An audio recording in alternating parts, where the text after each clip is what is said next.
Hi friends, आजची आपली कविता आहे आपल्या सर्वांचा, ज्याला जगाचा पोशिंदा म्हटलं जातं, असा हा आपला शेतकरी म्हणजेच आपला बळीराजा. तर चला तर मग वेळ न लावता आपण जाऊया आपल्या कवितेकडे.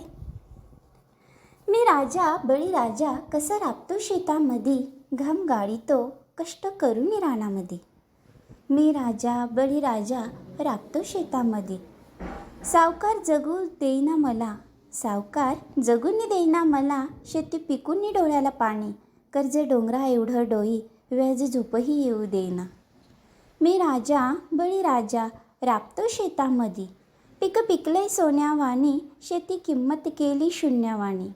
पिकं पिकलंय सोन्यावाणी, किंमत केली ही शून्यवाणी. स्वप्न होतं ते यंदा मोठं, पोटाला राहिला न खायला काही. मी राजा बळीराजा राबतो शेतामध्ये, पोराचं शिक्षण करू मी कसं, पोरगी वयात आली औंदा. पोराचं शिक्षण करू मी कसं, पोरगी वयात आली औंदा. पोरगी गुणाची ही माझी, शिक्षण तोडलं पैशापायी. मी राजा बळीराजा राबतो शेतामध्ये, फास दिसतोय गळ्याला आता, झोप रातीला येईन कशी. जीव संपून टाकू आता, सपानं दिसेना मनानं काही.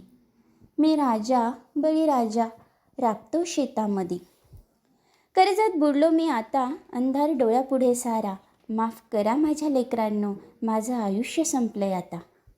पुरं खचून गेलो होतो, मला दिसत नव्हतं काही. माफ करा माझ्या लेकरांनो, माफ करा हो माझ्या लेकरांनो. बाप संपलाय तुमचा हा आता, बाप संपलाय तुमचा हा आता. वाकलाय कण्यामध्ये, बाप संपलाय तुमचा आता, गळ्याला फास लावून. बाप संपलाय तुमचा आता, गळ्याला फास लावून. सगळ्या शेतकरी वर्गातील या बळीराजासाठी माझी एक छोटीशी विनंती आहे. कोणताही प्रसंग येऊ द्यात, परंतु आपल्या घराला सोडून जाण्याचा निर्णय कधीही घेऊ नका. आत्महत्या करणं खरंच हा खूप चुकीचा मार्ग आहे.